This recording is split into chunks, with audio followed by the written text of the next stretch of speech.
A world where zombies have taken over and run rampant across the streets, wreaking havoc and eating people wherever they go. That would sound like a living hell to most people, but not this guy, since with how he's living, he's already practically a zombie. He lives a constant cycle of work, and tomorrow he's still got to go to work again.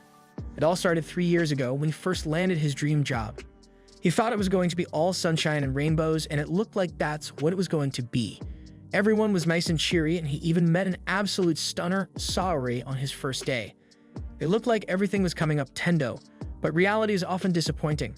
That day, after that customary office party, the mood suddenly shifts and the other workers enter drone mode. They pulled 2 consecutive all-nighters at work, and he wasn't allowed to go home until 2 days later. And that was the day that he realized that his corporation was going to exploit him. The next morning, he wakes up and suddenly doesn't feel all that enthusiastic about his job, but he already went to university for it, so he might as well see it through. The company has got some great policies like vacation days that no one is ever allowed to use. We've got unpaid overtime, we've got underpaid workers, and a screaming man-baby for a boss. Who wouldn't want to work here? And don't forget the best part, crippling health problems that no one cares about. By the second year, Tendo is starting to succumb to the crippling health issues, and to make it better, his boss gives him another pile of work to do. The only thing keeping him sane is Saori, and the thought that he'll be able to have a chance with her. But it just keeps getting worse for my dude. Saori is already frickin' the CEO of the company, and there goes the last bit of sanity. Tendo now has no idea why he's still even working there. He's gone off the deep end. So much so that he walks into traffic hoping to meet Truck-kun, but he has no such luck. He can't get a different job since all the other ones will be just as bad, and if he leaves, he'll just be making it worse for the other employees. By the 3rd year, Tendo is really being pushed. It's gotten so bad that he even tried Train-kun just so he won't have to go to work.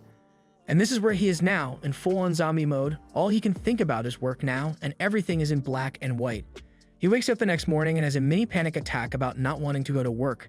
He then gets dressed and is about to go to work, but as he drags himself out of house, he notices that there is a letter in his mailbox. He forgot to pay his parking pass, so he trudges over to the building manager's room to try and explain why he didn't pay it. As he gets to the door, he keeps knocking, but there is no answer. He spots a half-open door and heads in to talk to the building manager, but what he finds is not what he'd normally expect. He sees the building manager neck deep in someone's guts, and that is the first bit of color he's seen in a long while.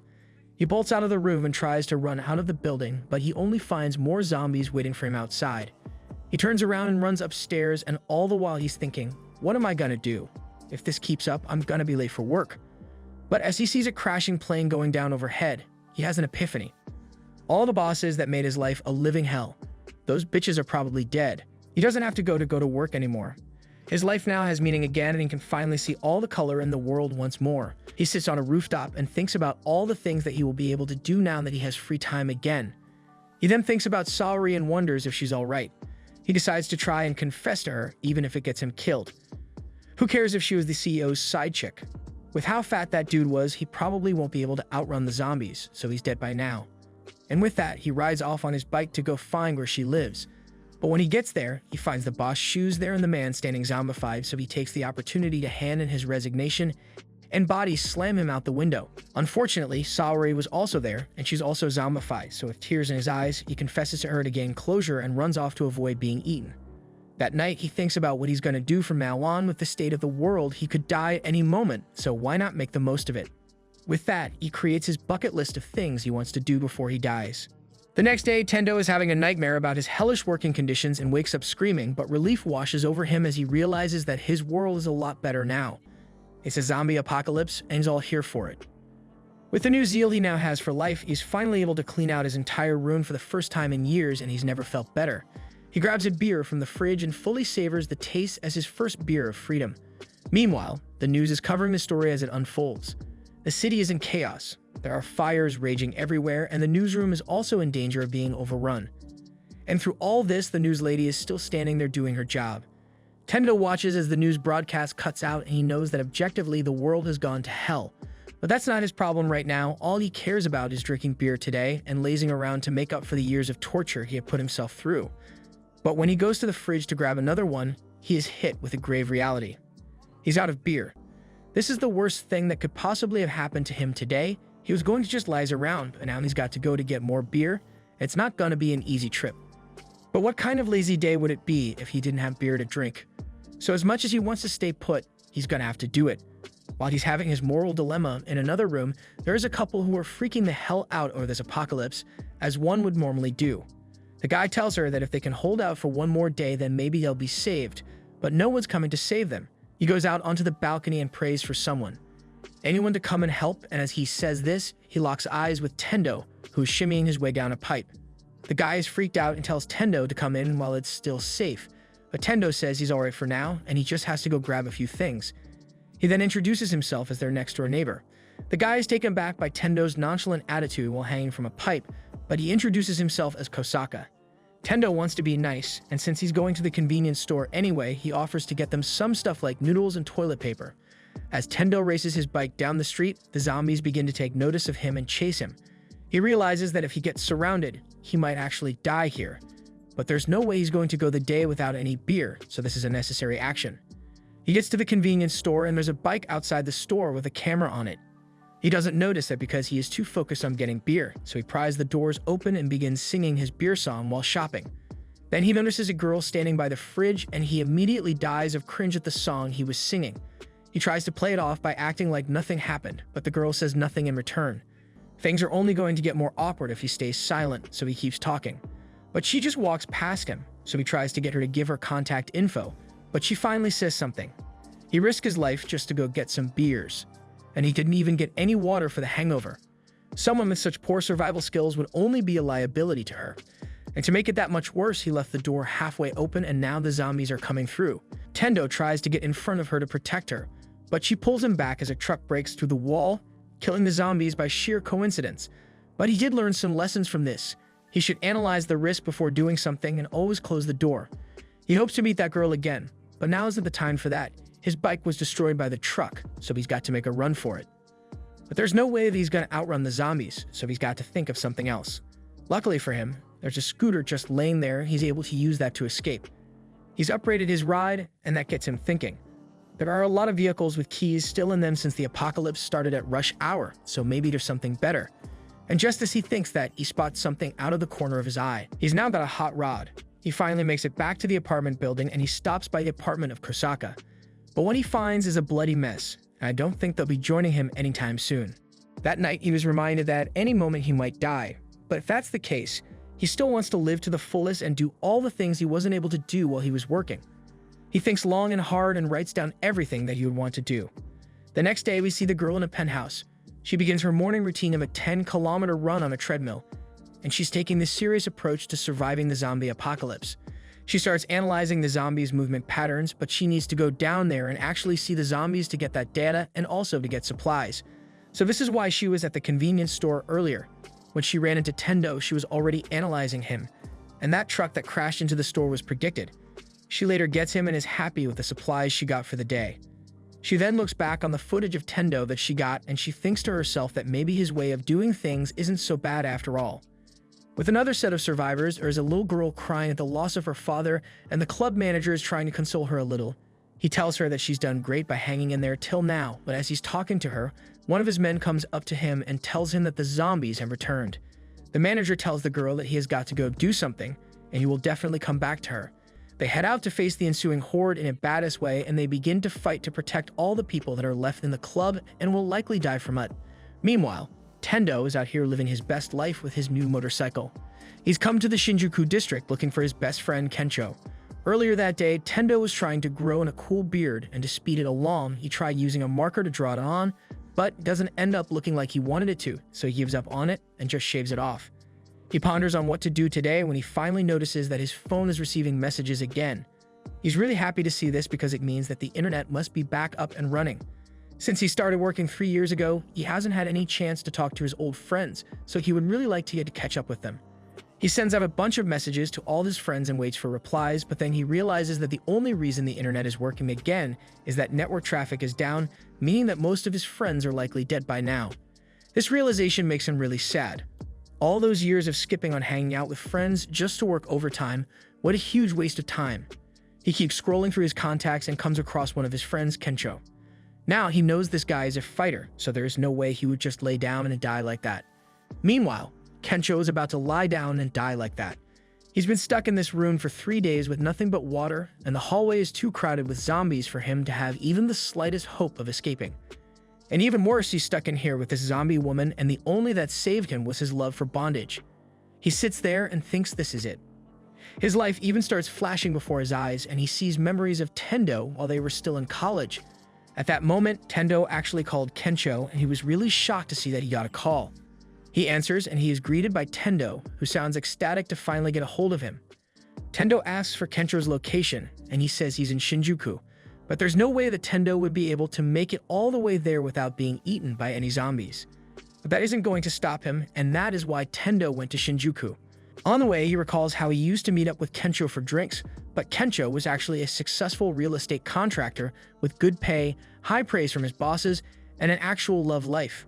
Meanwhile, all Tendo got at work was unpaid overtime. Kencho tells Tendo that he should probably quit his job, but at that point, Tendo was still too deep in the rabbit hole to notice that he was actually right, so instead he gets angry at him and cuts their little hangout short. He never got the chance to apologize for that, so he's going to make sure he does that now. Meanwhile, the manager from before is about to reach his final moments, and as the zombies slowly approach him, he waits for death. However, a car horn in the distance is enough to distract the zombies and make them leave him alone. It also attracts the zombies that are holding Kencho in that room, so Tendo is finally able to go meet him. Kencho finally sees that the zombies are gone, and just then, Tendo shows up and starts yelling at the top of his lungs, apologizing for not taking his advice back then and getting jealous of him. But all that shouting draws in more zombies, and they are forced to retreat to the top of the roof. They get up there, but the zombies are right on their tail, so they are now stuck. Kencho thinks this is it for him again, but Tendo isn't about to let it end like this. He's seen dying. So Tendo tells Kencho that they should jump across the rooftops, but he isn't too sure he can make the jump. Tendo goes for it, and he makes it, but now it's Kencho's turn, but he doesn't want to do it. He apologizes to Tendo for making him feel jealous back then. The truth is that he hated his job. He was no better than a scum with how he forced people into bad contracts, so he bragged about all the good things he got to cope with it. What he always wanted to be was a stand-up comic. Tendo tells him that it's not too late for that, and Kencho realizes that he doesn't have to give up here, so he starts running and takes the jump, and for some reason, he takes off all his clothes midway through. He isn't able to make the entire jump, so he ends up hanging off a huge ledge, but Tendo pulls him up in time. But the worst thing imaginable happens while he's being pulled up. He scrapes his nuts. After that, the two spend the night drinking naked, as all the homies do. Tendo is playing a zombie video game on the roof, but he dies in the game, so he rolls back in the hammock he's laying in. Kencho has been cooking for him, and the food is the best thing Tendo has ever tasted. Even though he's amazed with the food, he also comments on how Kencho is probably great at everything, which would explain why he's so popular with the ladies. Kencho says this much cooking ability is normal, and Tendo's lack of skill is probably why he hasn't had any luck in his love life. Tendo swears that he'll get a date today, but his options are, well, let's just say they're not ideal. Later, Kencho is taking a look at Tendo's list, and it's kind of unrealistic. Like seriously, what are the chances of him meeting a flight attendant in the apocalypse, and even more so getting the chance to wine and dine them? It would take some cosmic alignment voodoo to get that to happen. But regardless, Tendo is still going to do whatever he wants to do, even if it seems unrealistic. Kencho says that's fine, but the list doesn't even have up to 100 things on there, so Kencho starts adding his own dream of becoming a stand-up comic to the list, and by proxy, Tendo has to become one too. So saith the list. But regardless, since Tendo saved his life, he's along for the ride for anything that he can think of. That being the case, Tendo asks if they can head to the mall to pick up a mega flat-screen TV, and so they head out on the hot rod to go get one. But before they can get there, they run into a flaming dead end, and there's even a firefighter still there as a zombie. And to make things worse, Tanker-kun comes barreling towards them, and Kencho is freaking the hell out. Tendo has a flashback to what happened back on his beer run, and he gets an idea to jump the tanker. It's a crazy idea, yes, but I don't see Kencho coming up with anything. They manage to jump it, but the tanker explodes in a fiery inferno, forcing them to go into an underground mall to escape the fire. But the mall has a lot of zombies in it, and escape isn't an option anymore, so they jump off a motorcycle and start running to a nearby store with the door slightly open. The zombies chase them, but they manage to make it through and slam the door down on the zombies' fingers. A flashlight turns on, and the two turn around to find 3 women and 1 man cowering in the back. They are a bit defensive at first since they don't know if Tendo and Kencho are infected or not, but after they say they aren't, Kencho is thankful that there are other survivors. The girl doesn't see why he's so thankful since they are trapped in here with zombies on all sides. but at least it's a convenience store and they won't be starving anytime soon. If they're going to have to get through this, they aren't going to do it sober. They start scouring the store for food and liquor, and they sit down to share it. One of the girls asks if they can introduce themselves, and at that moment, Tendo realizes. There's alcohol and food. He's basically whining and dining. Kencho introduces himself, and Tendo and the guy in the corner is still freaking out, so he asks the girls if they know each other. They introduce themselves as Reika, Maki, and Yukari. And when Kencho asks how they know each other, they say they're co-workers and their flight just landed in Japan when this whole mess started. They are flight attendants. Tendo realizes that this is finally his chance to wine and dine a flight attendant, but they are obviously upset about the situation. And in that moment, he also realizes that he has absolutely no game. He goes up to Yurika and tries to talk to her, but his lack of game is very evident. He starts thinking about what to do and looks to Kencho for help, but my guy is already there rizzing up Maki. And as Tendo is standing there, watching the master work his magic, Kencho looks at him and gives him a devious smile to rub it in. Tendo is at a loss for what to do, so he tries to be funny and snorts a whole bottle of alcohol. And that gets everyone in a partying mood. Later, Tendo is puking his guts out when Yurika comes to check on him, and he thinks he might still have a chance. Rika is still drinking and is currently venting all her frustration on the cowering guy, and Yo with the F. The guy had been bitten, but he never told anyone. As Reika kept rambling, he suddenly lunged from below. At first, she thought he was making a move on her, but she wasn't about to let that happen. Unfortunately, he was just trying to eat her. Her screams echoed through the store, loud enough to jolt Kencho and Maki awake. Maki has had the brains screwed out of her, so she couldn't care less about the scream she just heard, and Tendo was still in the bathroom with Yurika. She lets him down nicely and tells him that she actually already has a boyfriend. Kencho and Maki finally come down to check on Rika, and Maki is still dazed and confused. But when they find Reika turned into a zombie, she immediately lunges at Maki and rips her face off. She then lunges at Kencho, but he knocks her lights out with the suitcase. But where did the old man go? Tendo and Yurika are having a chat about their jobs, and she shares with him how an old man made her question every choice that led her to become a flight attendant. And while they are finally bonding and talking about their dreams, the old man comes down the stairs and bites her before they can react. Tendo knocks the man down the stairs, but he doesn't want to leave her here. However, he has no choice as she's going to turn soon, and the old man is still here. He starts crying as he runs away, and he meets Kencho, who has a surprise for him. He managed to grab the flat-screen TV. The two manage to escape on their motorcycle, and Tendo is reflecting on what just happened. He's going to make sure that he can remember what his dream was, and he adds it to the list.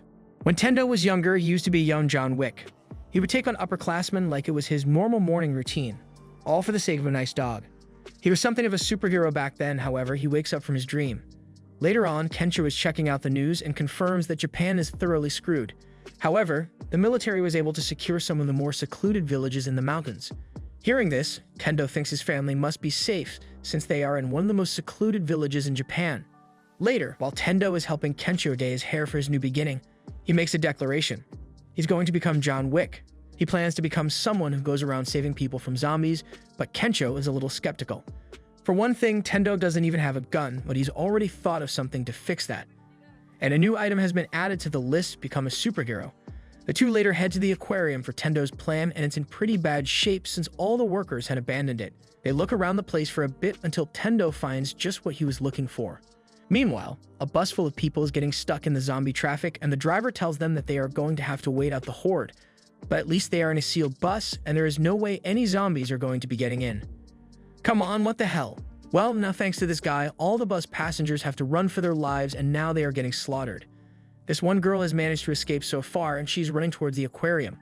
As she spots it, she thinks she will be safe once she gets inside, but then horror movie logic kicks in, and she falls over. And unfortunately for her, Usain Bolt was in the zombie crowd, and he is making a mad dash straight for her. As she's about to become zombie food, Tendo runs out of the aquarium and tackles Bolt, launching him a good 10 meters away. This was his secret weapon. He got a shark suit from the aquarium to protect him from the zombie bites. And if a shark can't get through this stuff, then there's no way a zombie is going to. And with that, he has achieved his superhero goal. He spots more people who need help and tells all of them to head into the aquarium for safety. And among the people, he notices his second crush there. But he has no time to think about that because Bolt is back for round 2. And while the suit may be able to prevent bites from getting through, it's still going to hurt like hell. And after he falls to the ground, he gets swarmed by the Olympic team, and Kencho just goes, "You're on your own, buddy." Tendo eventually manages to throw the zombies off the bridge and into the river, and luckily for him, they hadn't trained for the triathlon. He heads back into the aquarium and Kensho greets him like he didn't just leave him out there. After that, Tendo goes up to her to talk, and while he just wanted to talk, she starts roasting my man's entire existence. Kensho tries to defend Tendo's honor, but the roasting was too thorough. After that, there's a loud crash sound heard throughout the entire aquarium. Tendo and Kensho decide to go check it out, but when they find the source of the sound, they find something horrifying. The zombies couldn't find any swimmers, so they called in a shark. The shark starts chasing them, and they run to warn all the other people. Tendo tries to stay behind and fight, but then he realizes that is a shark with legs. You don't mess with a shark with legs. They get cornered in a room with even more zombies, and they start heading for the emergency exit.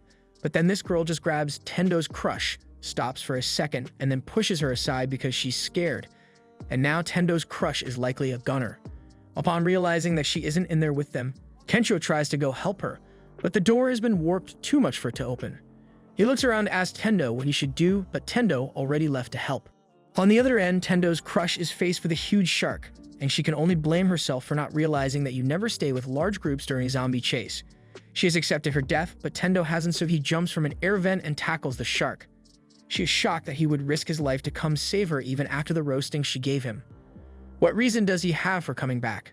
But Tendo doesn't need a reason to help someone, he is just doing what he wants to do. She is amazed by Tendo's resilience and asks him if he's got a plan yet, but he hasn't thought of one. As they run, she comes up with a plan to beat the shark. Since sharks are sensitive to electric charges, if they were to shock it, it would become confused and unable to attack them. While distracting the shark, Tendo gets smacked through a wall and is down for the count, and Kensho is trying to figure out a way to save him before he becomes shark food. So he comes up with a foolproof plan. He's going to bait the shark with his ass. But once the shark takes the bait, he starts to regret his decision. But that distraction was enough to let Tendo get back up, and the girl has finally found some batteries, so she tosses them to him and he uses them to shock the shark silly. After escaping, they walk out together, and Kensho asks if she isn't going to follow the either group, but she says she's done with groups for now. She still doesn't understand why Tendo would risk his life for her, but Tendo says she's someone precious to him now, so he would save her regardless. This gets her flustered, and she finally agrees to give Tendo her contact information. Next, Tendo is going to his parents' village, Gumma. Later, Tendo is in a store staring down the Rolex on the wall, which he could never have hoped to afford. But now that the world has ended, he can have as much ice on his wrists as he wants. Then Kensho shows him some even more expensive bling, and I believe it is safe to say that these two are dripped out of their minds right now. That night, Tendo finds that they are out of water now, and the city has gone completely dark. Their phones are still charged, but they can't get any news since the stations are down. They very well may be the last people in the city, so maybe they should start taking the zombie apocalypse seriously. But before that, they take in the beautiful skyline that is visible thanks to all the power going out. And tomorrow they head for Tendo's hometown, Gumma. The next morning, they begin packing for the trip, and Tendo says his goodbyes to his old life. It is normally a 5-hour drive to Gumma, but there's no telling what the traffic will be like now. Since it's going to be a long trip, Kensho asks if they are going to finally get a gun for self-defense, but Tendo had something else in mind. If they are going to be traveling, then they are going to do it in style. So Tendo wants to go get a luxury camping vehicle. And by some twist of fate, they run into Shizuka there as well. Tendo tries to get her to go with them, but he has still got no game and she shoots him down immediately. Kensho, on the other hand, is able to strike up a conversation with her and find out that she doesn't have a license. So they manage to convince her that it'll be safer to go with them. They go into the car show and are amazed by all the cars there. There is even a tank RV for no other reason than it is cool as hell. Shizuka is still all about practicality and is trying to pick something that can drive well and has good fuel rates, but Tendo is all in with the luxury camper.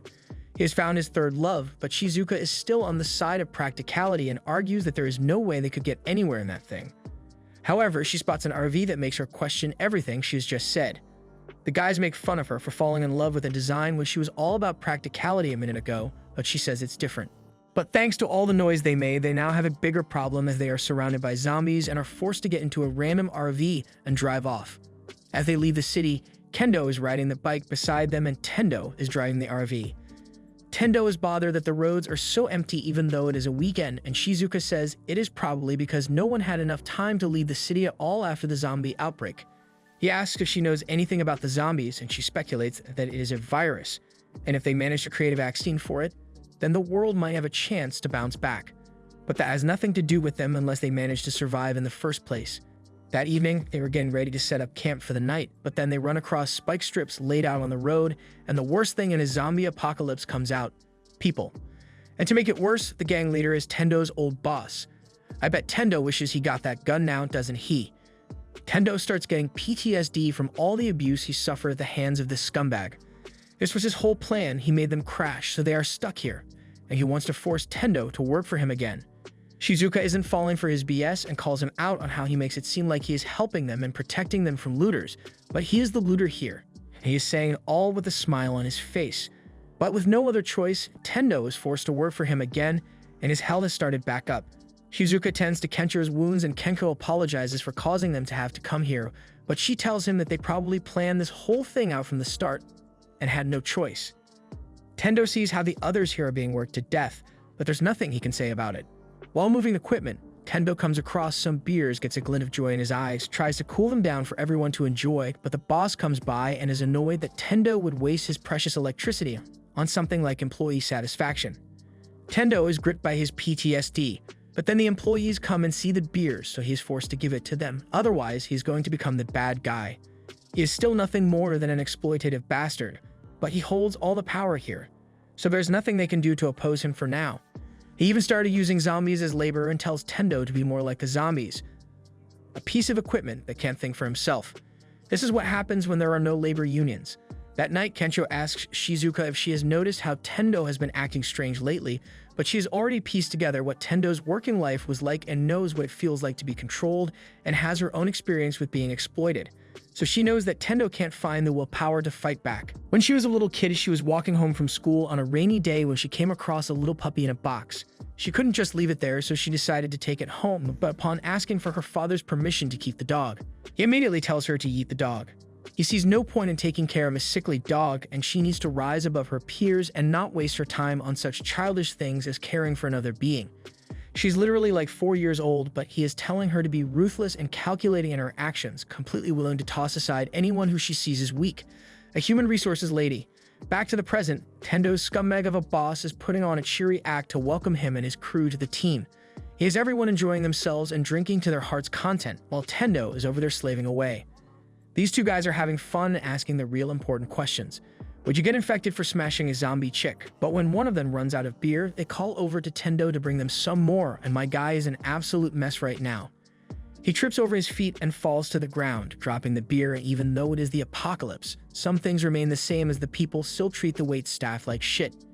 Tendo is repeatedly saying he's sorry as the people yell at him, while elsewhere, his old boss is having a hissy fit over a granny pouring his alcohol and states that he will only accept booze that is poured by women with the finest opie. So he calls over to Shizuka and orders her to pour his drink. She reluctantly agrees and does as he says while he stares down her assets. She gives him his drink, but he then forces her to have one. Even though she didn't want one, and look at the way this dude is licking his lips, it's obvious he wants to turn this into a different type of anime. After she's done drinking, he asks her to let him fondle her, to which she ignores him. So he yells for Tendo to come over and bring him another bottle of booze so he can get Shizuka drunk enough to the point she might find him to be slightly less ugly. But sad to say, even alcohol isn't going to be able to fix that face. When Tendo doesn't respond in half a second, he yells even louder to get the attention of a frazzled Tendo and makes him give him another bottle of beer. However, between the lack of sleep, heat stroke, and constant yelling, Tendo accidentally hands him an empty bottle, and Ganzu loses it. He starts yelling at Tendo and simultaneously wasting at least 6 gallons of spit on his rant, while Shizuka is still sitting at the table, lost in thought. She thinks back to how from the very day she was born, her father had started teaching her how to take advantage of the people around her in order to become a CEO, manually trying to rip out her heart and soul, because a CEO won't be needing that. She tried to keep her heart and hid that dog away in the attic of the house to try to nurse it back to health. She went all in and even started reading up on animal health to better help it. After a lot of work, she finally managed to get the dog to eat and recover from its ailments. She was so happy that she finally had a friend to play with, but happiness would mean she would have a heart, and her father couldn't have her be held down by silly things like feelings or empathy. So he did the only reasonable thing he could do: he killed the dog. After that, her heart was gone and she settled into just listening to everything her dad told her to do. It was suffocating, but there was nothing she could do to oppose him because it was his house and his rules. So she was effectively brainwashed into leaving all her life decisions to him. And now, Ganzu is doing the same thing to Tendo by repeatedly tearing down whatever confidence he may have had left in his head. After Tendo accidentally drops some canned foods, he begins laying into him about being careless food and being a waste of precious air and meals, also saying he's gonna have to work there longer to make up for this. Tendo tries to object, but Ganzu begins to lay into him once more, and now Tendo has been thoroughly broken. With his methods having worked, he goes in to finish the final stage of his plan, gaslighting. He puts on the kind act to get Tendo to trust him and says he is only doing this for his own good, so he wants Tendo to stay and work here permanently. The outside is dangerous, and you never know when you will encounter the next horde of zombies. So it's either stay here in the safe compound and work under Ganzu, or leave and face the apocalypse alone. But me personally, I would take on the apocalypse any day of the week before I work under this walking trash bag. However, Tendo has lost 2 main brain cells from listening to Ganzu's voice, so he is not able to make the right decision here and falls for the gaslighting. So as it starts to get dark, Tendo is still out working like a zombie. Shizuka was resting in the camper when she came across the bucket list that Tendo made and couldn't help but smile at the sight of the dream written on the list, so she added one more to it. The next day, some of the other guys are out on a supply run when they take a break, and one complains that Ganzu is the leader, but he never actually does any work. But the other guy is just glad they don't get treated like the people in Tendo's shoes.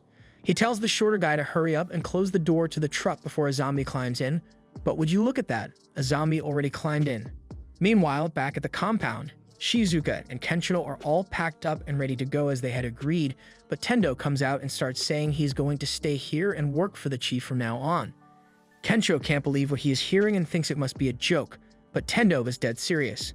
He has been tricked into thinking he is a dumb, ugly idiot who wouldn't last a minute in the outside world, and with how he is acting, he has definitely become smooth brain.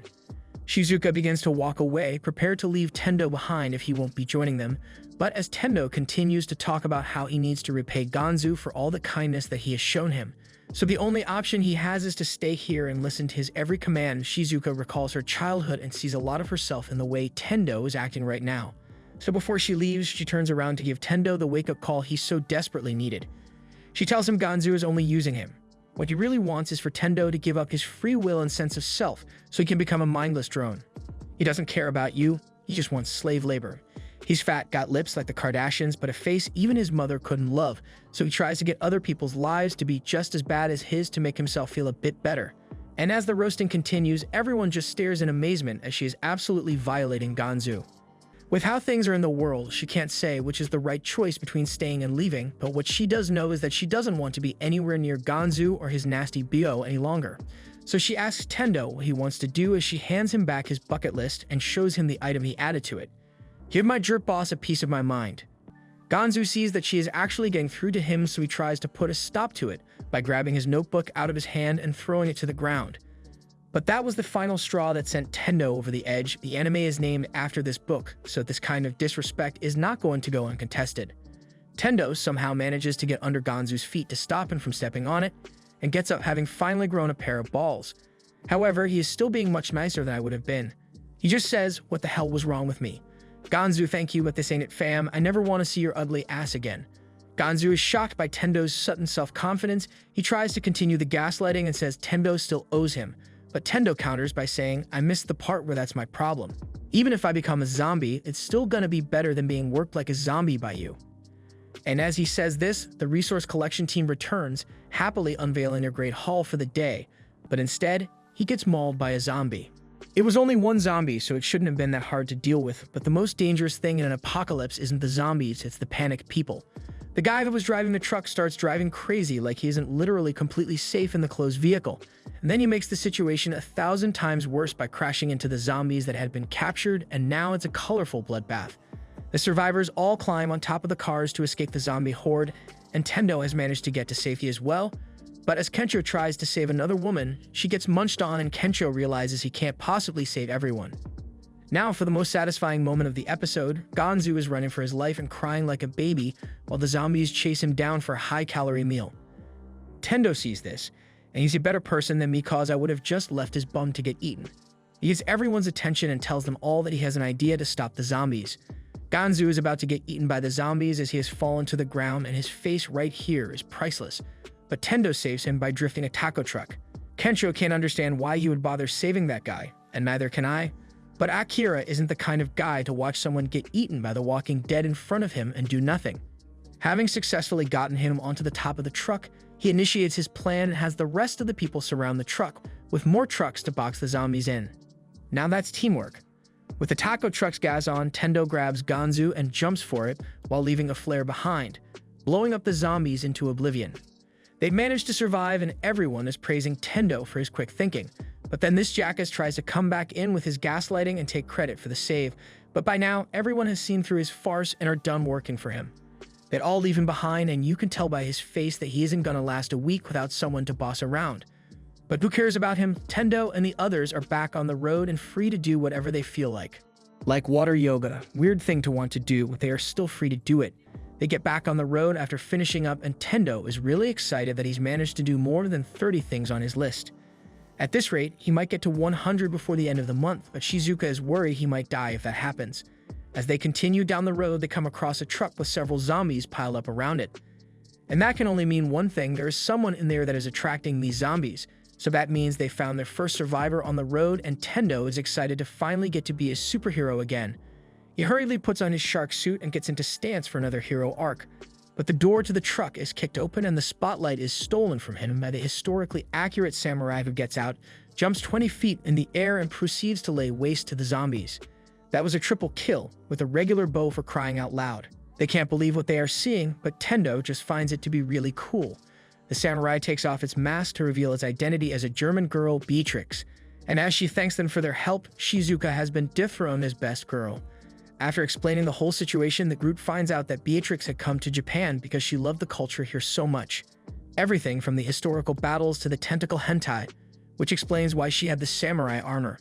Tendo opens up the back of the truck she was in and finds that it was a refrigeration truck with a ton of tuna in the back. She asks for his understanding because there is a very important mission which she must accomplish, and to do that, she needs a working vehicle, so she asks for their help in delivering the fish to Takasaka. Beatrix seems really sincere in her request, so Shizuka is considering going along with it since she might be transporting food to survivors. Tendo gets down in front of her and asks why she wants to have that fish delivered so badly, so she starts explaining. She had gotten her first glimpse of Japan the same way most kids do, from watching Boku no Pico, and ever since then, she had worked hard to save up and come here to experience it for herself.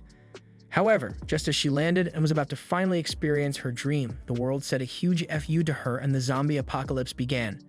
But she wasn't going to let her dream die out just yet, so she found the last living sushi chef that didn't work at a gas station good at his job and got him to agree to make sushi for her if she were able to find him some fish. So her reason for doing all of this is sushi. And luckily for her, Tendo heard sushi and was all in on the plan. The others go along with it as well because why not? So they all head to the city to meet the sushi man. Beatrix leads the way there but is worried because the last time she spoke with the sushi man was over 3 days ago, so she has no guarantee that he is still alive, but the faith in the sushi drives her not to give up hope yet. They get to a turn and find that the street is full of a ton of zombies. However, that isn't going to stop them from getting their sushi, so Beatrix and Tendo suit up. They are very motivated, but if you were wondering if they have a plan here, they do not. However, Shizuka thinks she has a pretty good one, and it involves using the most irresistible bait known to zombie kind, Kencho's bum. They take the bait, so Kencho starts running like crazy to get away from them, and as they are all backed into a corner, Tendo traps them all in with a truck, leaving Beatrix free to hack away at the zombies one by one. The sound of the car attracts even more zombies, and it is now time for the next phase of the plan. With all the zombies in one spot, they begin to throw bottles of alcohol at them, and are about to light the flames, but they didn't check to see if the matches they had still worked. So now the zombies are overwhelming the makeshift barricade, and now they are heading towards their RV. If the zombies surround it, they won't be able to move or get back in, and all that fish and their hopes of sushi will be gone. Tendo is not going to let that happen, so he jumps down to defend the truck with his life because he would rather turn into a zombie than not eat sushi ever since they met Beatrix an hour ago. They are moving their way through the onslaught of zombies in superhuman fashion, but there are evidently too many of them for just 2 people to handle. Things were looking grim, however, Shizuka had a backup plan and used a drone to lure the zombies back into the main square. She is through with playing games and has a whole station covered in fuel to blow the zombies sky high. Kencho throws a Molotov into the mix and zombie fireworks erupt as they all begin to catch fire and the group watch from a nearby rooftop. With all the zombies taken care of, nothing stands in their way any longer and they are able to do what they've been wanting all day: stuff their faces full of fish meat. The sushi chef was originally from Gunma, but had spent the past 30 years of his life honing his fish-serving skills, so it made him incredibly happy that there were people out there who still wanted to eat his sushi. While the others had already started eating, Beatrix was hesitant to take her first bite. She grabs the sushi, and after dipping it in the soy sauce, takes her first bite and has been brought to tears. Seeing this, the sushi man is brought to tears. This is what it's all about, the tireless weeks he worked, missing his daughter's wedding and not even attending his wife's funeral. All of it was worth it for this moment. I'm not even kidding, that was what he said. He must have realized just how depressing his obsession with work was, because he then proclaims that since no other living customers are gonna be here for a while, they are gonna drink all the alcohol in the store this night. The next day, the gang is back on the road, but are in for a really uncomfortable ride due to the current heatwave they are experiencing. Inside, Beatrix is complaining about the heat while simultaneously proving why she deserves to dethrone Shizuka as best girl. The group haven't had decent showers in days, so they are all starting to smell party bad. So with that being said, this is going to be the bath episode. They all get changed into bathrobes, and Beatrix once again has Shizuka beat in terms of volume. Having an overwhelming love for Japan, Beatrix is very knowledgeable about the hot springs, but no one actually caught much of what she was saying aside from the last part. They were advertised in the Edo period as a cure for all diseases aside from love sickness and down bad syndrome. So it won't help Tendo, who is down bad for Shizuka right now. He tries steering the conversation into flirting territory, but Shizuka still maintains her position of finding love to be unnecessary while indirectly calling Tendo broke. Moving on, the guys finally get to the men's bath and are eager to hop in, and so is Shizuka. So she's about to head over to the women's bath, but Beatrix returns saying there isn't anything hot water over there. It appears that the pump for that section is broken, and hearing this, the boys go into philosopher mode. Given the circumstances, it would seem that there is no other choice. But do not be mistaken, we take no joy in this, now come join. But Shizuka shut that down really quick. However, their speech seems to have resonated with Beatrix, so she fully disrobes to join them, only making the down bad syndrome worse. However, before she can get in, Tendo and Kencho look behind them to find that the bath was actually full of a bunch of naked zombie men, so they are all forced to run for the hills. They manage to escape, and luckily, there were no mountain climber zombies anywhere to be seen, so they are safe for now. But what good is it being safe if they didn't even get to enjoy the hot springs? They all cry over their misfortune, but they fall asleep soon afterwards. Tendo wakes up and is feeling thirsty, so he wanders into the forest to find some sustenance. But instead, he finds something much better, a natural hot spring just sitting in the middle of the mountain. He wastes no time in taking off all his clothes and getting into the water. But as he drifts along the waters, he bumps into a person and is faced with the glorious reality that he is in. He's in the hot spring with a naked Shizuka, which is great for him, but won't help with his thirstiness. He apologizes for the situation, to which she says it's fine, but you should get out immediately. However, he flips the script on her and says no. He's been wanting to get in one of these all day, and he'd rather die than miss out on this opportunity. So a compromise was reached, and they sat on opposite ends of the spring with a rock in between them. While they sit there in awkwardness, Shizuka begins to apologize to Tendo for rejecting his ideas on how a relationship should work. Growing up, she was taught that there are two kinds of people, those that are correct and those that have enough resources to make themselves correct. Her father always had the policy of maintaining your position and suing them into oblivion until they give up. So for a moment there, she fell back into old habits and couldn't be open about what she wanted to say. That Tendo points out that she's being pretty open right now. She realizes he's right and says she would want to find a partner whom she could talk to like this. She then realizes that she just gave Tendo the green light as a potential partner. She is embarrassed as Tendo asks if she means what he thinks she means. But before she can give a definite answer, Kencho and Beatrix find them and feel betrayed that they would come here without them. They both immediately get naked and jump into the hot spring as well. After that, they continue on their way to the Gunma. Beatrix is worried for the safety of Tendo's parents, but he doesn't think they'd get taken down by something like the zombie apocalypse. Arthritis maybe, but zombies would never get them. If they are still alive, Kencho thinks he's going to need to introduce himself to them, so naturally, his first thought is to get naked. Tendo speeds up the van to drown out Kencho, and Shizuka asks if he is nervous by any chance, since the last time he visited them was 3 years ago. While he isn't exactly nervous, he does think it's gonna be an awkward conversation with his father after how they left things off, but his train of thought is cut off as Beatrix screams to inform him of the roadblock ahead of them. Tendo stops the van and gets out to go check the barricade, but as he approaches, he sees the tunnel full of hundreds of zombies. His village was on the other side of the tunnel, so they are worried something might have happened to them. But Tendo doesn't recognize any of the faces he knew from his village among those zombies, so he is still confident that his village is safe. Since they can't make it through the tunnel, the only other choice they have is to abandon the car and take a hike through the forest to get around the mountain and into the village. Though he has no reason to believe the zombies have overrun his village, he is starting to have his doubts about their survival. However, Shizuka points out that the other side of the tunnel had also been sealed off, meaning the people in the village had most likely found a way to trap all the zombies that were coming from the city in there and save themselves. They hear a scream coming from behind them and find this man running towards them like a maniac. But that's not the issue, it's the zombified Pumbaa chasing him. Beatrix quickly takes action and fires an arrow right between the jacked up eyes of the boar. Kumano thanks them for all their help back there, and Tendo asks why he is out here in the first place. He kinda didn't have a choice, the cities were overrun with zombies, so he came out here to escape that whole mess. The others agree with his thinking, but it wouldn't be wise to just live in the forest like this. But not to worry, this guy is built like Minecraft Steve and can build like him too. He's a master carpenter, so if he doesn't have a house, he can just make one for himself.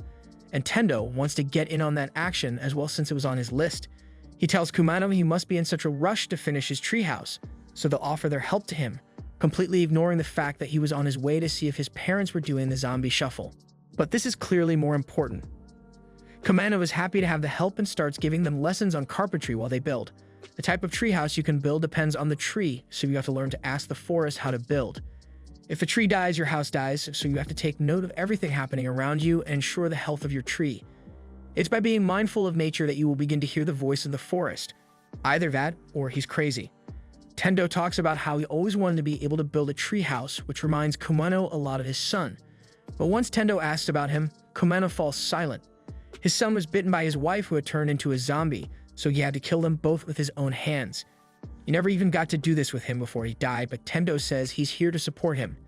They continue working on the treehouse until it's completed, and it's looking pretty good, but I'm definitely not going to use that slide after Kensho already went down. Now that the treehouse has been built, Tendo and the others continue on their way to the Gunma village, and Tendo shows what his parents were talking about when they were explaining how they went to school. But even though it very well could have killed them, it at least ensures that no zombies would be able to make it all the way across the death trap. From here, they can finally see the village and walk further into the forest to reach it. While they walk, Tendo thinks about how he never came back to the village despite having many opportunities to do so over the course of the years, so he is determined to make it up to them now that he is back. But upon arriving, they find no one, absolutely no one, so Tendo is worried that they actually were killed by the zombies.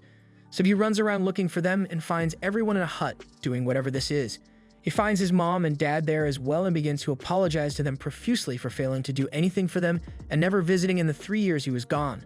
But his dad doesn't want to hear any of that crap and smacks him across the head. He then turns to the others and says they can stay in some of the empty rooms while they are here. He then heads off the fields without saying anything more to them. Tendo's mother prepares a meal for all of them using the wild plants they had available in the area, and Shizuka is impressed by how self-sufficient they actually are. The village is pretty small and secluded, so during the winters, they are pretty much cut off from the rest of the world anyway, so they grow a large chunk of their own food here in the village. The people from the city heard that Gumno would be safe, but once again, the Effers who kept hiding that they were bitten screwed it up for everyone, and they had to seal off the tunnel to stop the spread. But for the uninfected people that made it into the village safely, they get to live in the spare houses they have here. But that aside, Tendo still has his mission to help his mom and dad to make up for the time he didn't spend with them. So he starts with his mom by helping her with the dishes and doing a bunch of things for her, but she tells him it's fine and he should just let her do her thing. Even if he couldn't be of help to mom, he could still help dad out on the farm. While out there, they silently work, but the silence is a bit too loud for Tendo, so he tries to strike up some small talk with his dad. However, he isn't much of the small talk type and gives short, boring answers. Tendo is at a loss because he wants to make his parents happy, but at the same time, he isn't going to give up. Later in the evening, we see his dad start to cough off blood, and it's clearly not a good sign, but he hides this fact from Tendo, acting like he is doing just fine. They walk home when they happen to run across some people who came from the city and Tendo claims to have seen before. Those people go to the tunnel with zombies and do not have the best of intentions. The leader was your average loser, maybe even above average when it comes to being a loser, so for him, once the world collapsed, he couldn't be happier because that means he doesn't have to follow any more rules. So he does the first thing a hardcore smoker would do in this situation, he robs a cigarette store, but there he finds a whole bunch of losers who must have some serious beef with their barbers. So they form a group that parallels Tendo's 100 Things We Want to Do Before Becoming a Zombie. Criminal Edition. The next day, we see Tendo trying out something new as he has a few of the girls there mess with his hair to give him the look most guys wonder if they could pull off. Dreadlocks. Later, we see them all having a tea break and find out that the girl who did Tendo's dreadlocks is actually a specialist when it comes to them, as she has worked at a hair salon for over 10 years. So when she heard that Tendo wanted to try them out, she wanted to help him out. The other two girls include one who taught at college in Tokyo, and the other who is a professional makeup artist for movies. Tendo is intrigued that she worked on movies and asks which ones she has done makeup for, so she shows him a poster for a movie called Song of the Dead. He's seen it before but didn't know it was filmed in Japan, so she gets excited and tells him that they were just filming the sequel to the zombie movie. But then the zombie outbreak started, and it's kind of the worst possible place to get attacked by a zombie, because at first, everyone thought it was just a prank. But then the blood from her co-workers dying and the fact no one had a camera out recording made it very clear that this was indeed not a prank, bro. A lot of things happened along the way while they were heading here. The people of this village took them in with open arms, and even though it's just wishful thinking, the girl would like to keep living in the village with them. Over in a hut, Shizuka is keeping a fire going by blowing on it with a tube when a granny comes in to thank her for her hard work. She knows it must be hard doing work that she's unaccustomed to, but she isn't bothered by it at all. The best way to survive this apocalypse might be to rely on skills that were used before electricity was a thing, so she is eager to learn about how people live here. The grandma didn't catch most of what she said, but she can say that rice cooked over a regular hearth fire tastes the best. Shizuka gets back to tending to the flame, but unfortunately, she gets a feel of old man hands that send shivers down her spine. The grandma drags the old man out and apologizes to Shizuka for his actions. He's gone a bit senile and mistook her for his wife who died a while ago. And though he may look like a blubbering mess right now, he was actually one of the village's best hunters. Just then, a man comes in and asks Tom if she has any rope she can spare, since he cut his hand up really bad while he was out cutting hay with his sickle. So she was over to help, but Shizuka warns them not to go tying the wood too tight, since there is a risk of causing necrosis to the tissue. She also provides him with really helpful tips that could help stop the bleeding, leading to the assumption that she is a doctor. However, she denies being an actual doctor. She just wanted to be one as a kid, so she read up on medicine.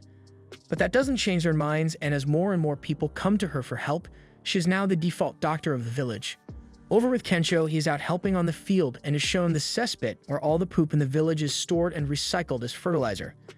In Japan, a lot of the soil's nutrients are washed away by the rain, so they are happy to have a way to replenish those lost nutrients. They also say that if you dive into the cesspit, you'll get ahead in life, but Kensho isn't willing to find out if that's true or not. He notices a girl sitting by herself petting her dog and asks who she is. So the man explains that she's a girl who managed to escape from the city, but she lost her parents along the way, so her dog is the only family she has left. With what happened to her since she got here, she hasn't so much as smiled even once, so Kensho takes it upon himself to cheer her up with his routine. But she's still a little girl, so he keeps his family jewels tucked away. He goes up to her and asks if she would like to watch him juggle, but she's just confused why he started talking to her all of a sudden. He says it's common courtesy to say hello to a lady, whether it be a little girl or an old lady. This only applies in Italy though. The girl doesn't get why he would bring up Italy when he is an Italian, but it gets her to chuckle a bit, so Kensho accomplishes his mission. He introduces himself and asks her what her name is, so she tells him it's Anju. So he'll call her Angie as a nickname.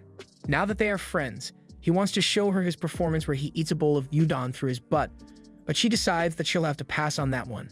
Elsewhere in the village, Beatrix is being shown the water wheel that is used to generate the electricity that they use in the village, although the output is just enough to cover the bare necessities. There have been a lot of zombie bears and boars showing up in the village recently, so they had to fortify the electric fence that is powered by the water wheel. It is meant to keep the zombie bears away and delivers a light shock to anything that touches it, but there is something Beatrix should watch out for here. The box she is pointing to is what shuts off the power if there's an electricity leak, or if the voltage is too high, so she warns Beatrix to be careful because it can be really dangerous. Back with Tendo, the girls are talking about how they are starting to enjoy village life here. Doing things here is hard and takes time, but that helps you connect with the people that do it. Later in the evening, while Tendo is working in the fields, when Kensho comes up to greet him.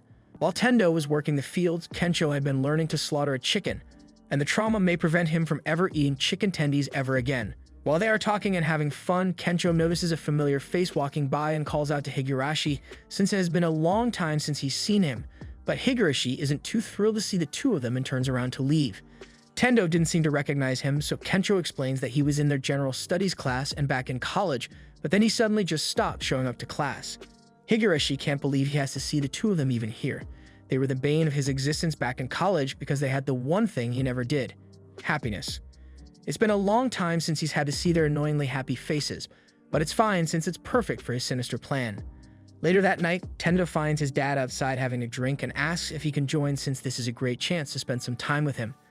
His dad doesn't see a problem with it and has Tendo sit next to him as they watch the stars.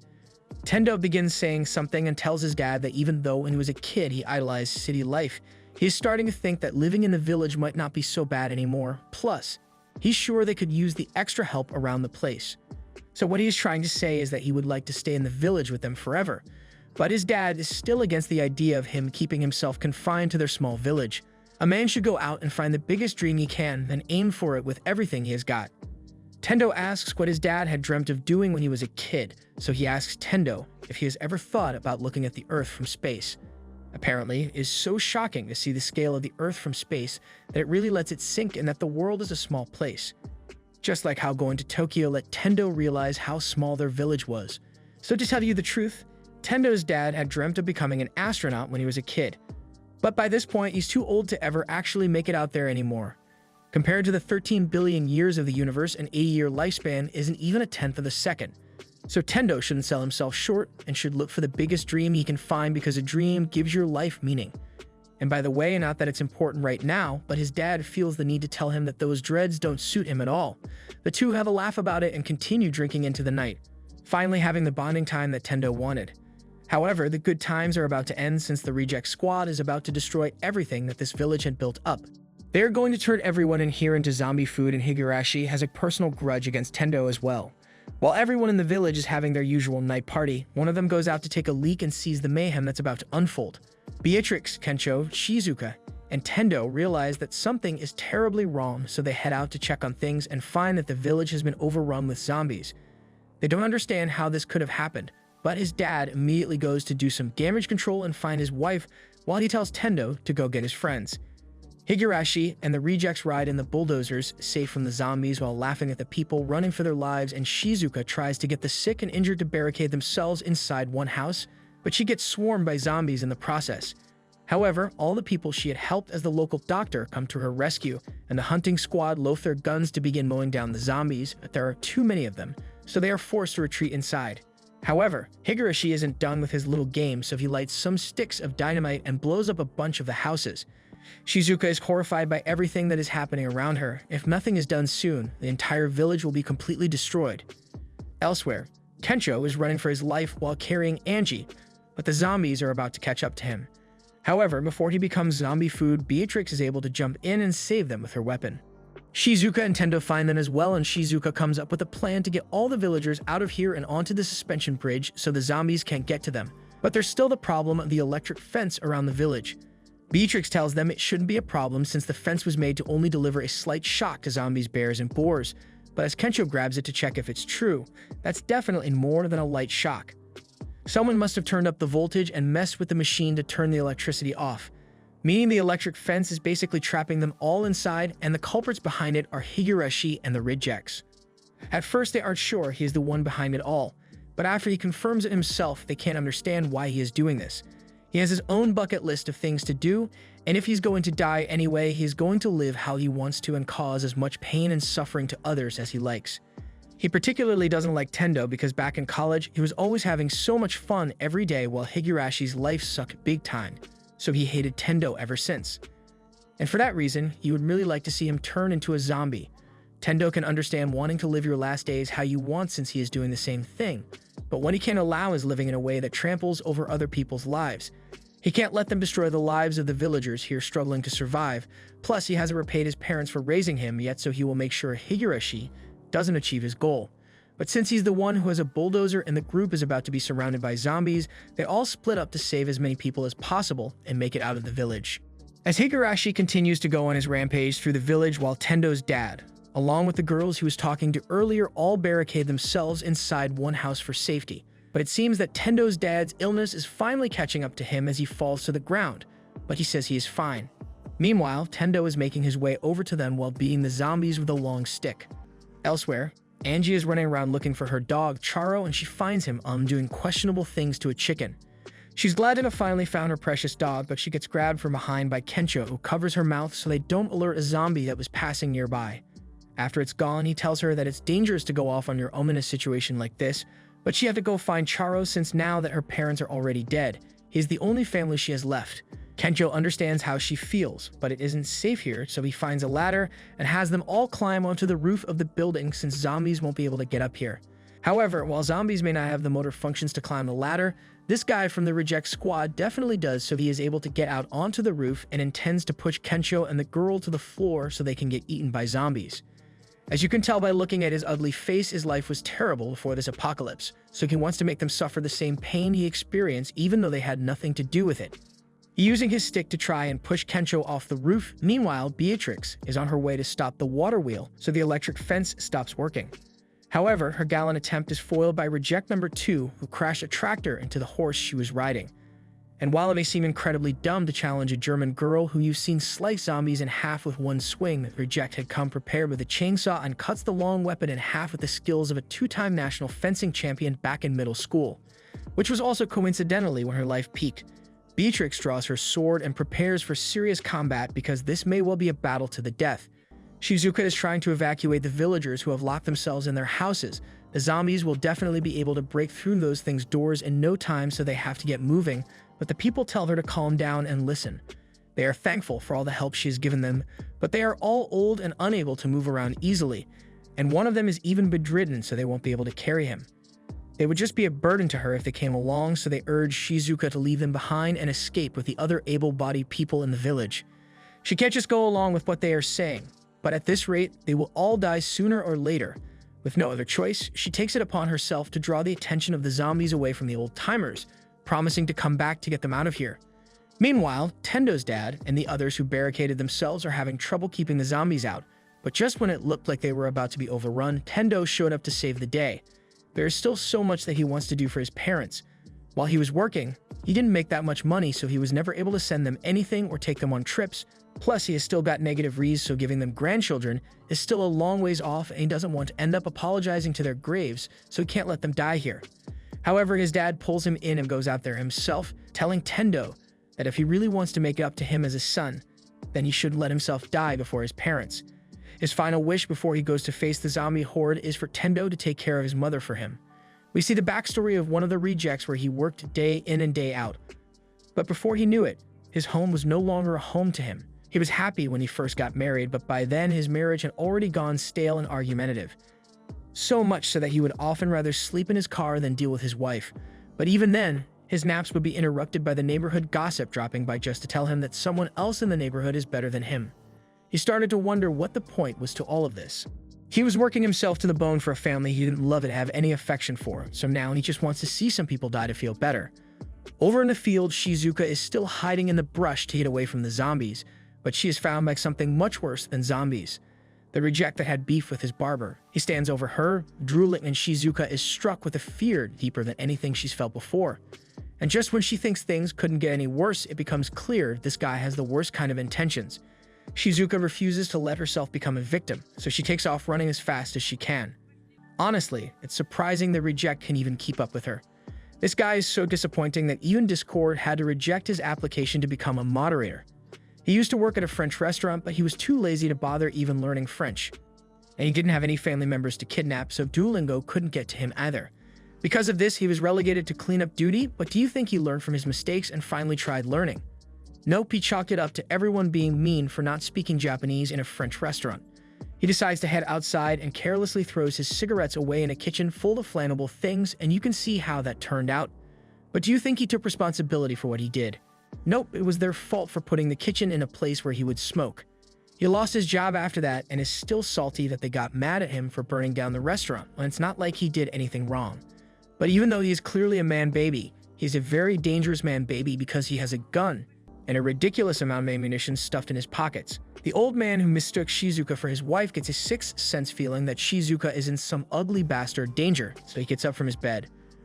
Over by the water wheel, Beatrix is still fighting with the female reject and is keeping her at bay, but the sword she is using is chipping away under the force of a chainsaw. The reject tells Beatrix that she isn't that bad of a swordsman, but a katana isn't going to hold up against a chainsaw, although the chainsaw has the drawback of being really loud and attracting zombies, so she's going to have to finish this up quickly. Beatrix asks why she would be doing something so evil, but once again this reject doesn't see anything wrong with what she is doing.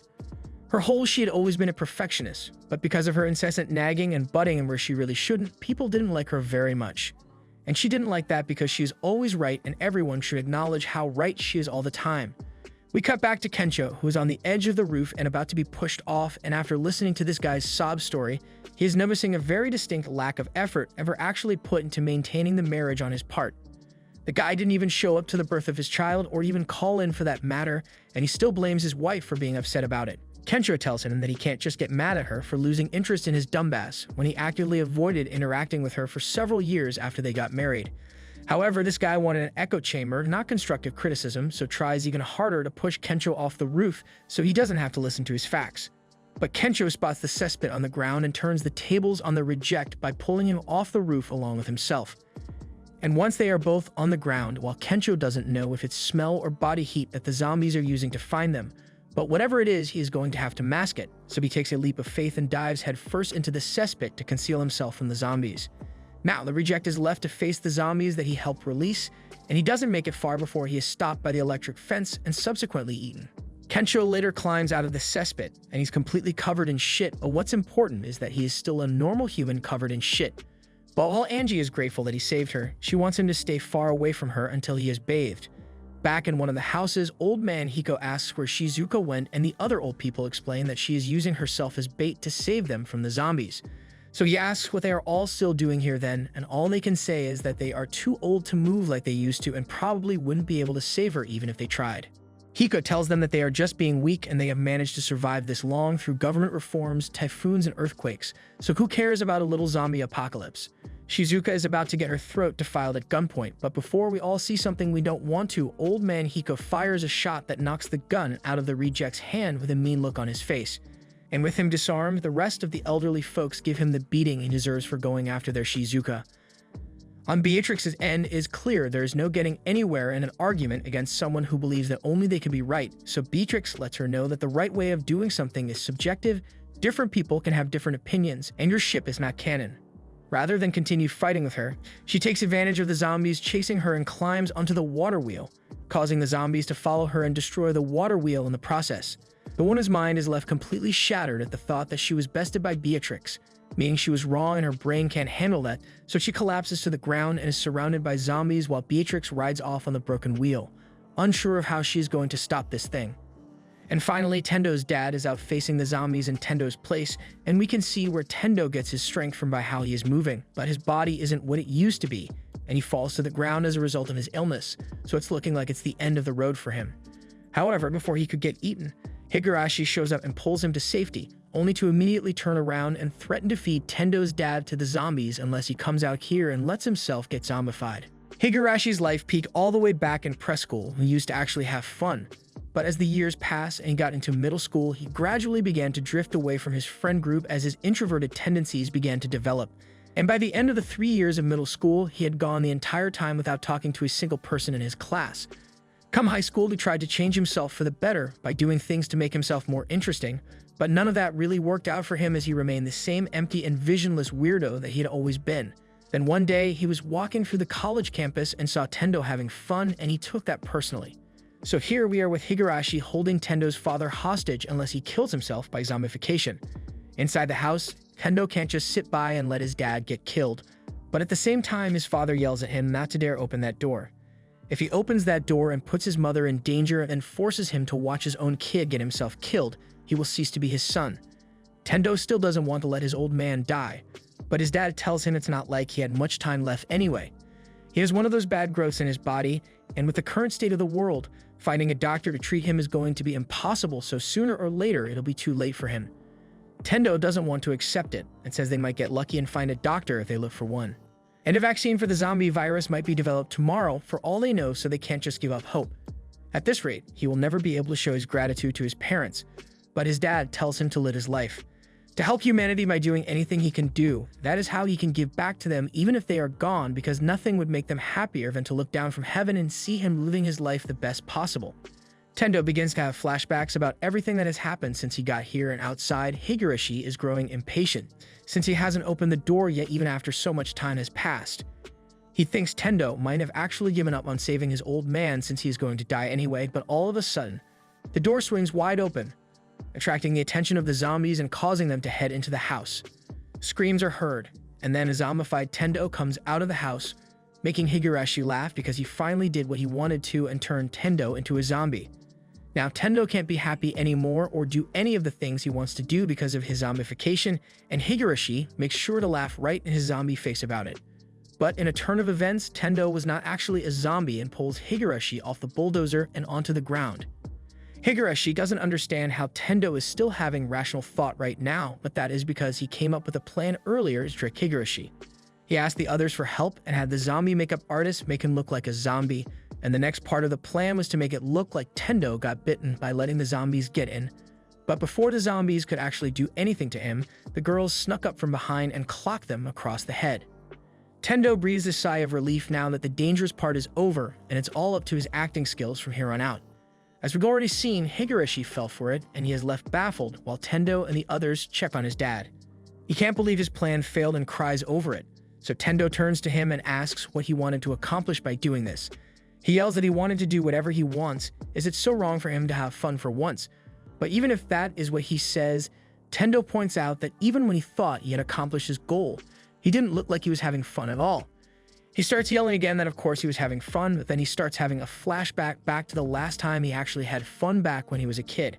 However, with all of his previous yelling and him being distracted by his flashback, he fails to notice that a zombie was sneaking up on him, and by the time he does, it is too late and he has been bitten. He goes into a frenzy because he has just been hit with a death sentence from that bite and begins crying. The others want to leave since more zombies are on their way over here, but Tendo stays and asks Higurashi what was on his actual bucket list. What did he actually want to do? This sends him into another flashback where he sees his younger self by the pool having fun, and he realizes that all he ever wanted was to just have fun with his friends in a pool. Tendo tells him if that was all he wanted, and he could have just asked. We see another flashback of the moment Higurashi hated Tendo for, and while Tendo was busy having fun, he noticed Higurashi standing behind and watching them. So he went up to him and asked if he would like to join them, but rather than take him up on the offer, Higurashi just ran away. If he had mentioned what he wanted sooner, they could have all become friends and made it happen. But with things as they are, he promises that if he ever does become a zombie, he will come back and have fun with him at a pool. Higurashi cries into his shoulder, realizing the mistakes he has made, but with his zombification progressing fast, he pushes Tendo away and runs off before he goes full zombie and attacks them.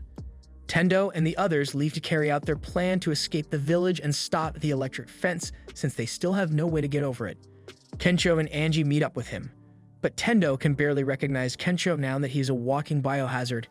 Shizuka and the rest of the villagers soon join them as well, but even with everyone here, the zombies are slowly closing in on their location and will soon be all around them, but they still have no means to escape. Luckily, they spot Beatrix rolling and who still has no way to get down from the wheel, so she comes up with the idea to just crash straight through the fence. Tendo tells everyone to back away for their safety, and once they are all clear, Beatrix busts through the wall with the wheel, and they all make a run for it through the forest. But as they get to the suspension bridge, which was their only way out of the village, they find that it has fallen. They are out of options since this was the only other way in or out of the village, but as luck would have it, Kumano just so happened to have been in the area to check out what all the commotion was and found that Gunma's bridge had fallen down. So he built them a new one as soon as he could, and just in time because the zombies are closing in. Tendo and Kencho grab one end of the bridge and yell for everyone to hurry and get across while they hold it up for them, and thanks to their efforts, everyone makes it across safely. So with everyone across, Tendo and Kencho grab onto both ends of the bridge and jump for it. They fall silent, so Beatrix and Shizuka go over to check whether they survived, and they are definitely fine, but their faces not so much. As Kencho and Tendo climb up the ladder, Kencho talks about how stupid Higurashi's actions were if his goal was just to make friends in the end, but Tendo doesn't think it's that simple. Back when he was a company slave, he had lost sight of who he was and what he truly wanted, so he easily could have fallen down the same pit of despair that Higurashi did. For that reason, despite everything he did, he can't hate Higurashi. Tendo finally makes it to the top of the ladder, and his father is standing there to give him a hand up, saying it is all thanks to Tendo that they made it out, and he is proud of Tendo. The next day, the villagers lure all the zombies out of the village and reseal the tunnel to stop any more from coming in. They plan to rebuild the village and live here once again since this is the only home they know. Plus, Kumano moved in as well to lead the reconstruction efforts, so it won't be long before everything goes back to the way it was before. And Tom thanks Shizuka especially for that, since without her, they all would have given up and let themselves get eaten by the zombies, so even if she isn't an actual doctor, she definitely saved their lives. The same thing happens with Kensho as Angie has gotten the sparkle back in her eyes and the will to go, all thanks to him taking the time to talk to and cheer her up. That night, Tendo is watching over his dad as he sleeps when his mom comes in and tells him that the old man would never admit it, but he has been worried about Tendo and asking whether they'd gotten any word from him yet. Tendo laughs and says anyone would be worried when the world is in the state it is right now when it wasn't because of the zombie outbreak. He's been worried about him since the day he left the village 3 years ago. Tendo realizes how he must have made his dad feel by never coming to visit or even sending postcards, so with tears in his eyes, he promises his sleeping dad that if anything were to happen to him, then he would make sure that mom and the village are taken care of for him. Not what he was expecting. I was thinking it was more like cancer or something, but nope, it's hemorrhoids. Still, hemorrhoids are not to be taken lightly, but every time his mom had tried to convince his dad to go get surgery for it, he was always too stubborn to go to the doctor. If that's the case, then his dad isn't going to be dying as soon as he thought he would, so Tendo decides it might be time to leave the village. Taking the old man's words to heart, he wants to achieve the biggest dream that he can, finding a cure to the zombie virus and saving the world, and forcing his dad to get hemorrhoid surgery. Tendo's dad wakes up and hears that Tendo plans to save the world, and he is all for it. Tendo officially adds it to the list and asks the others if there is anything they would like to add to it as well. So they all spend the night talking about things they would love to do at some point. The next morning, they are all preparing to leave and saying their goodbyes to the people in the village, but even in the apocalypse, a mother is going to make sure her son has enough food to eat no matter what, so Tendo receives a ton of food as a parting gift. The villagers wave them off as they go on their journey to find a cure, and the group heads off to do just that while having fun along the way. Thanks for watching. If you enjoyed the recap, don't forget to hit the like button, subscribe for more, and let us know your thoughts in the comments below. Until next time, stay safe, stay curious, and keep surviving the apocalypse.